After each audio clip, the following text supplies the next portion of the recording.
Hello everyone, welcome to Vidyashree academy. I hope you are doing well. आज हम discuss करने वाले हैं मोस्ट इम्पॉर्टेंट फिजिक्स एमसीक्यू।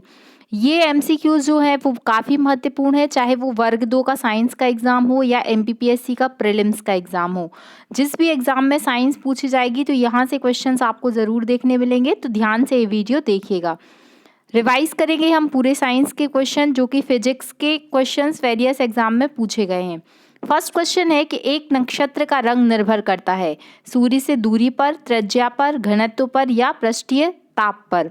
यहाँ पर जो आंसर होगा वो होगा जो नक्षत्र का रंग होता है वो पृष्ठीय ताप पर निर्भर करता है। पहले आपको अपना आंसर डिसाइड करना है कि आपके अकॉर्डिंग आंसर क्या होगा, उसके बाद फिर आपको मैच करना है कि राइट आंसर क्या है। नेक्स्ट क्वेश्चन है कि भीषण सर्दी में ठंडे पानी में पाइप फट जाती है। आपने देखा होगा कभी कभी जब बहुत अधिक ठंडी रहती है तो जब पाइप में से पानी आता है तो पाइप फट जाते हैं। ऐसा क्यों होता है? क्योंकि पानी जमने पर फैलता है, पानी की पाइपों का संकुचन के कारण, उच्च वायुमंडलीय दाब के कारण या उपरोक्त सभी के संयुक्त प्रभाव से। यहाँ पर जो राइट आंसर होगा वो होगा क्योंकि जब पानी जमता है तो क्या होता है, क्योंकि जमने पर जो है पानी फैल जाता है। अगर जो पाइप है उसके अंदर क्या है, पानी जम जाएगा तो क्या होगा, पाइप फैल जाएगा और फिर फट जाएगा। नेक्स्ट क्वेश्चन है कि किलोवाट आवर एक यूनिट है। तो किलोवाट आवर किसका यूनिट है? ऊर्जा का, शक्ति का, बल का या संवेग का। तो राइट आंसर यहाँ पर होगा किलोवाट आवर जो है वो ऊर्जा का यूनिट है। यूनिट वाला जो सेक्शन है, जब जो वर्ग 2 का पेपर है उसमें भी ये मेंशन किया गया है सिलेबस में, तो आपको सारी यूनिट याद कर लेनी है कि किसकी कौन सी यूनिट है। किलोवाट घंटा किसकी यूनिट है? तो यहाँ पर जो आंसर होगा वो क्या होगा, ऊर्जा। अगर हम शक्ति की बात करते हैं तो आपको कमेंट बॉक्स में लिखकर बताना है कि जो शक्ति या पावर है उसकी यूनिट क्या है। नेक्स्ट क्वेश्चन है कि मानव शरीर का साधारण तापमान क्या होता है। तो इजी क्वेश्चन है ये, लेकिन यहाँ पर थोड़ा कंफ्यूज करने के लिए दिया है 36.9 डिग्री सेल्सियस और 98.6 डिग्री फ़ारेनहाइट। तो यही क्या होगा, राइट आंसर होगा। आंसर बी जो है वो राइट आंसर है। रेफ्रिजरेटर खाद्य पदार्थों को खराब होने से बचाता है। ये क्वेश्चन पूछा गया है लास्ट ईयर जो वर्ग 2 का एग्जाम हुआ था उसमें भी ये क्वेश्चन आया हुआ था। रेफ्रिजरेटर खाद्य पदार्थों को खराब होने से बचाता है क्योंकि इसमें क्या होता है, मिनिमम टेम्परेचर पर जो बैक्टीरिया और फंगस होते हैं वो क्या हो जाते हैं, इनएक्टिव हो जाते हैं। जो ऑप्शन ए है वही राइट आंसर होगा। याद रखिएगा रेफ्रिजरेटर में खाना बहुत दिन तक खराब नहीं होता क्योंकि इतना मिनिमम टेम्परेचर होता है कि जिसके कारण क्या होते हैं, जो भी बैक्टीरिया है या फंगस है वो क्या हो जाते हैं, निष्क्रिय हो जाते हैं। नेक्स्ट क्वेश्चन है कि निम्नलिखित में से किसके कारण 100 डिग्री पर पानी की अपेक्षा 100 डिग्री सेल्सियस पर भाप अधिक गंभीर दाह करती है। ये एक्सपीरियंस आप लोगों ने किया होगा यदि आपने कोई भी ऐसा काम किया है। फॉर एग्जांपल अगर आप रोटी सेकते हैं, रोटी फूलती है और उसकी जो स्टीम निकलती है तो उससे क्या हो जाता है, बहुत अधिक हाथ जल जाता है। वही एग्जाम्पल यहाँ पर बताया गया है कि 100 डिग्री पानी की अपेक्षा अगर आप गर्म पानी जो है वो गिरेगा तो उतना अधिक इफेक्ट नहीं करेगा, बट इफेक्ट तो करेगा बट उतना नहीं करेगा।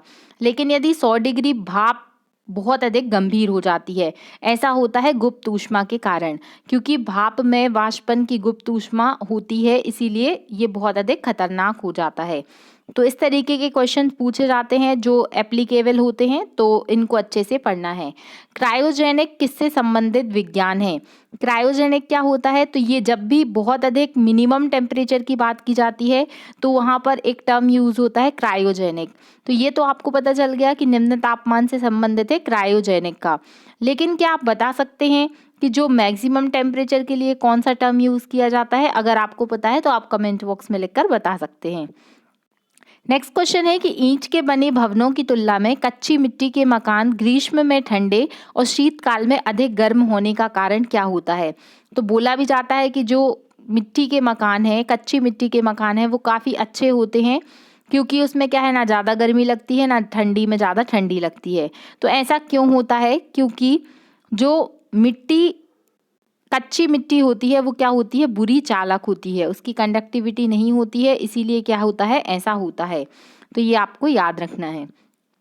जब गर्म पानी को अधिक तप्त ग्लास के ऊपर छिड़का जाता है तो वह टूट जाता है। तो इसका कारण क्या है? यहाँ पर 4 ऑप्शन दिए गए हैं कि अचानक ही ग्लास विस्तारित हो जाता है, अचानक ही ग्लास संकुचित हो जाता है, जल वाष्पित हो जाता है या ग्लास रासायनिक रूप से जल के साथ प्रतिकृत हो जाता है। यहाँ पर जो राइट आंसर होगा वो होगा कि जब आप बहुत अधिक गर्म पानी जो है वो कांच के ग्लास में डालेंगे तो उसके कारण क्या होगा कि जो ग्लास है वो संकुचित हो जाएगा और ग्लास टूट जाएगा। नेक्स्ट क्वेश्चन है, आजकल सड़कों पर रोशनी के लिए प्रायः पीले लैंपों का यूज किया जाता है। उन लैंपों में कौन सी गैस का यूज किया जाता है? मोस्ट इंपॉर्टेंट क्वेश्चन है ये, एसएससी में भी कई बार रिवाइज हुआ है। आंसर होगा सोडियम।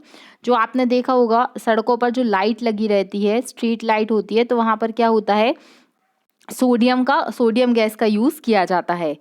ऑप्टिकल फाइबर का प्रयोग निम्नलिखित में से कहाँ पर किया जाता है? बुनाई में, वाद्य यंत्र में, शल्य क्रिया में या कम्युनिकेशन में? तो याद रखिएगा जो ऑप्टिकल फाइबर होता है उसका यूज कम्युनिकेशन सर्विसेज के लिए किया जाता है। फिर ये क्वेश्चन भी काफी एग्जाम में पूछा गया है, एमपीपीएससी में भी ये क्वेश्चन आ चुका है कि जो फाइबर ऑप्टिक्स होता है वह किस प्रिंसिपल पर बेस्ड होता है? प्रकाश का प्रकीर्णन, पूर्ण आंतरिक अवशोषण, पूर्ण आंतरिक परावर्तन या ध्रुवन घूर्णन? यहाँ पर जो आंसर होगा वो होगा टोटल इंटरनल रिफ्लेक्शन। पूर्ण आंतरिक परावर्तन के कारण जो फाइबर ऑप्टिक्स होता है वो काम करता है। अंतरिक्ष यात्री को आकाश कैसा दिखाई देता है? श्वेत, नीला, गहरा नीला, हल्का नीला या काला? तो ये आपको आंसर आपने सोच लिया होगा, क्या होगा? आंसर होगा काला। अंतरिक्ष यात्री को आकाश कैसा दिखाई देता है? काला दिखाई देता है। आकाश में नीला रंग प्रकट होने के साथ संबंधित घटना है। अंतरिक्ष में आप जाके देखेंगे तो आपको आकाश काला दिखाई देगा, बट अगर हम जमीन की बात करते हैं जहां पर हम रहते हैं वहां से आप जब भी आकाश को देखते हैं तो आपको नीला रंग क्यों दिखाई देता है? ये किस सिद्धांत पर बेस्ड है? व्यतिकरण पर, परावर्तन पर, अपवर्तन पर या प्रकीर्णन पर? तो याद रखिएगा प्रकीर्णन जो होता है उसके कारण आपको आकाश नीला रंग का दिखाई देता है। अब ये आकाश का जो नीले रंग का प्रकीर्णन का कॉन्सेप्ट है ये किस साइंटिस्ट के द्वारा दिया गया, ये आप मुझे कमेंट बॉक्स में लिखकर बताएंगे। तरण लाल वास्तविक गहराई से कम गहरा दिखाई देता है, इसका कारण क्या है? तो इसका जो कारण है वो है अपवर्तन।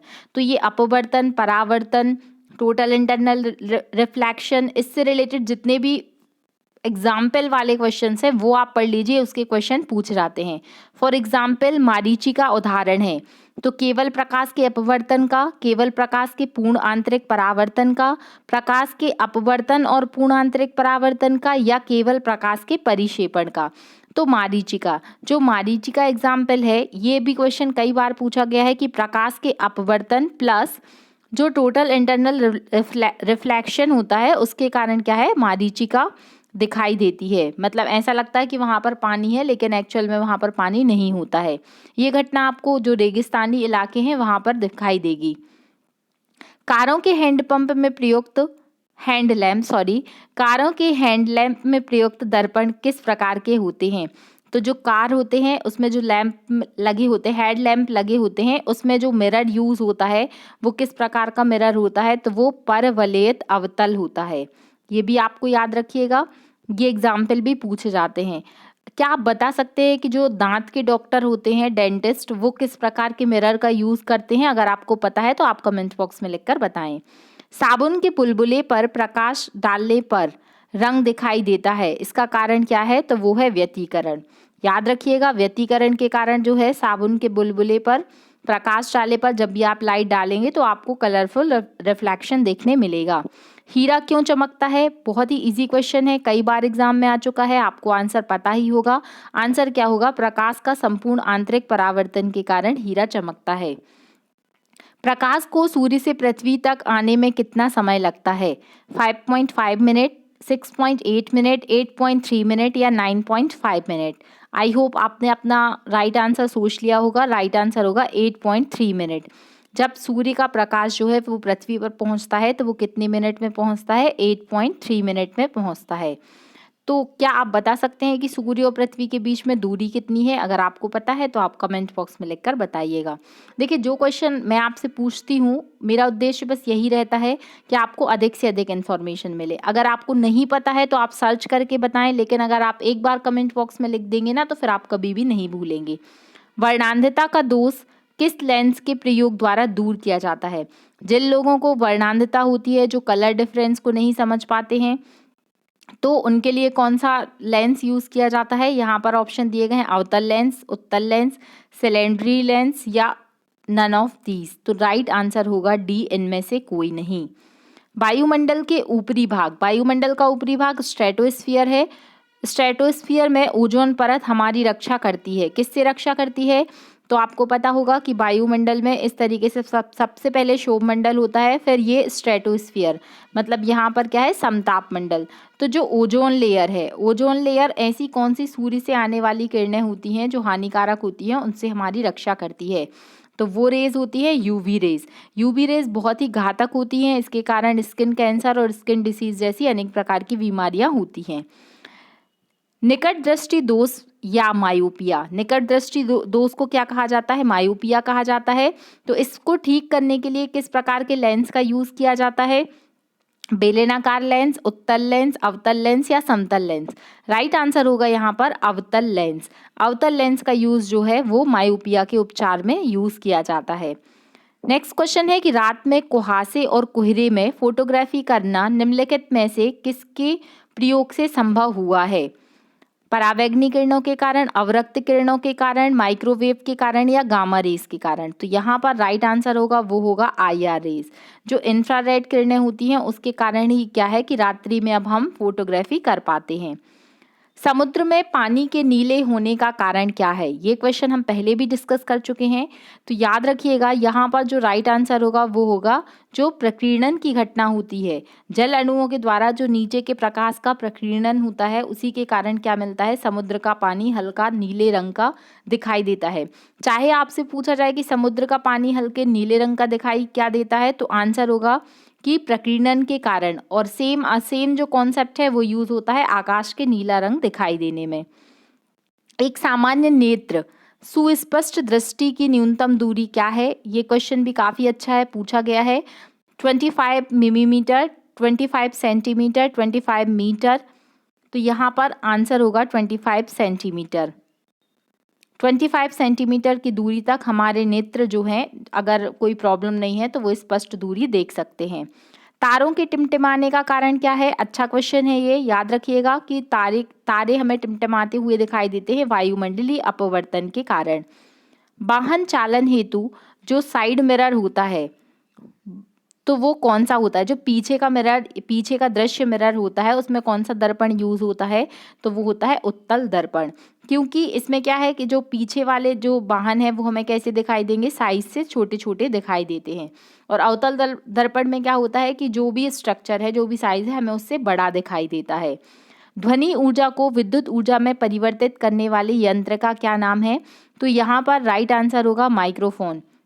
माइक्रोफोन के द्वारा जो ध्वनि ऊर्जा होती है वो विद्युत ऊर्जा में कन्वर्ट होती है।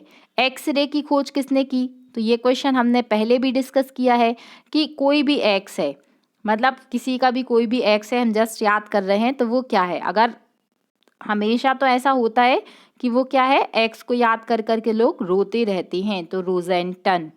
याद रखिएगा एक्सरे की खोज किसने की थी? रोजेंटन ने की थी। फिर भूकंप की तीव्रता मापने के लिए किस पैनल का उपयोग किया जाता है? रिक्टर पैमाना, मैट्रिक पैमाना, सेंटीग्रेड पैमाना या न्यूटन पैमाना। तो भूकंप की तीव्रता मापन करने के लिए क्या यूज किया जाता है? रिक्टर पैमाना यूज किया जाता है।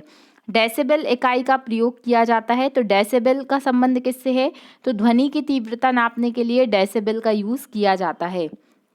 पराश्रव्य तरंगों की आवृत्ति, देखिए ये बहुत ही महत्वपूर्ण क्वेश्चन है। ये वही क्वेश्चन है जो बहुत बार रिपीट हो चुके हैं बहुत सारे एग्जाम में, और आगे आने वाले एग्जाम में भी ये क्वेश्चन जरूर पूछे जाएंगे। तो जो पराश्रव्य तरंगें होती हैं उनकी आवृत्ति जो होती है वो 20,000 हर्ट्ज के ऊपर, 20,000 किलो हर्ट्ज के ऊपर जो भी फ्रिक्वेंसी होती है वो पराश्रव्य तरंगों में आती है। निम्नलिखित में से वह उपकरण कौन सा है जिसका प्रयोग पवन के बल एवं वेग के मापन में यूज किया जाता है? तो यहाँ पर जो राइट आंसर होगा वो होगा एनीमोमीटर। एनीमोमीटर की हेल्प से हम क्या कर सकते हैं? जो वायु होती है उसका फोर्स और उसका वेग ज्ञात कर सकते हैं। स्टेटोस्कोप का यूज कहाँ पर किया जाता है? तो ये प्रकाश ध्वनि के परावर्तन में इसका यूज किया जाता है। चमगादड़ बाधाओं को पता करने के लिए कौन सी प्रकार की ध्वनि का यूज़ करती है? तो इसका आंसर भी आपको पता होगा कि जो पराश्रव्य तरंगें होती हैं उनके द्वारा चमगादड़ पता करती है कि अब किस प्रकार की बाधा आने वाली है। चमगादड़ निम्नलिखित किस कारण से अंधेरे में भी उड़ सकते हैं? आपने सुना भी होगा कि जो चमगादड़ हैं उनको अंधेरे में दिखाई देता है, ना कि उजेले में। तो उनको अंधेरे में कैसे दिखाई देता है? क्योंकि वो क्या करती हैं, जो अल्ट्रासोनिक वेव होती हैं उसका यूज़ करती हैं, पराश्रव्य ध्वनि तरंगों को उत्पन्न करके वो रात्रि में उड़ पाती हैं। पानी की बाल्टी को केवल एक हाथ में ले जाने के बजाय 2 बाल्टियों को अगर हम अलग-अलग हाथों में उठाते हैं तो वो काफ़ी आसान होता है, बैलेंस्ड होता है। ऐसा क्यों होता है? बाल्टियों का भार संतुलित होता है, गुरुत्व केंद्र शरीर में होता है, गुरुत्व केंद्र तथा संतुलन दोनों केंद्र पैरों में होते हैं, या बाल्टियों का परिणामी भार शून्य होता है। तो याद रखिएगा, जो ग्रेविटेशनल फोर्स है और जो पैरों में जो बैलेंस है, वो दोनों चीज़ें क्या करती हैं, अगर हम दोनों हाथों में एक बाल्टी इधर और एक बाल्टी इधर रखते हैं तो वो बैलेंस होता है, इसके कारण ऐसा होता है। वाहनों के टायर किस लिए अच्छी प्रकार से फुलाए जाते हैं? उनमें जो जितनी भी हवा चाहिए उतनी भरी जाती है। ऐसा क्यों होता है? क्योंकि फिसलन से बचने के लिए और न्यूनतम घर्षण के लिए। तो जो घर्षण के बिना आप चल नहीं सकते, तो याद रखिएगा, फिसलन से बचने के लिए और न्यूनतम घर्षण के लिए वाहनों के टायर को फुलाया जाता है। किसी उपग्रह में किसी अंतरिक्ष यात्री द्वारा गिराया गया चम्मच फर्श पर गिर जाएगा, अचल रहेगा, उपग्रह की गति के साथ अनुसरण करेगा, या स्पर्श रेखीय दिशा में चला जाएगा? राइट आंसर होगा कि अगर आप क्या करते हैं, किसी भी सैटेलाइट से अंतरिक्ष यात्री अगर कोई चम्मच को गिराते हैं या कुछ भी गिराते हैं तो वो जो सैटेलाइट की गति के साथ क्या है, अनुसरण करेगा। पानी से निकलने के लिए शेविंग ब्रश के बाल आपस में चिपक जाते हैं, ये किस प्रिंसिपल पर बेस्ड है? ऑप्शन दिया गया है सरफेस टेंशन, पृष्ठ तनाव, विस्कोसिटी, श्यानता, इलास्टिसिटी, प्रत्यास्था, या फोर्थ ऑप्शन दिया गया है घर्षण। तो ये सब जो होता है कि अगर जैसे जो सेविंग ब्रश होता है उसमें जो ब्रश के जो बाल होते हैं वो आपस में चिपक जाते हैं, ऐसा इसलिए होता है बिकॉज ऑफ सरफेस टेंशन।